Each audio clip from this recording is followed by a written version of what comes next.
जाथिखौ जागोन जानाया बियो खुनु माबा गैया आख' फाख' गैया ओमफ्राय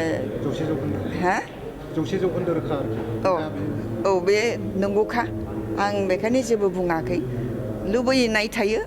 सोरबा गेलेनोबो लुबैनाय थायोब्लाबो जोंना लिडारफ्रा आरो जोंनि पार्टिया जेखौ लुबैयो बेखौनो होनाय जाथों आंनि लुबैनायाबो बेनो आरोखि आंखौ नङा जोंनि पार्टिया जायखौ लुबैदों बेनो होथों आंनि थाखाय आं बुङाखै पार्टिया जुदि लुबैदोंबा आंखौनो होथों आरो जुदि आंखौ दोनथ'थोंसै होननानै सानोबा आं थाथ'गोन जेबो बहाय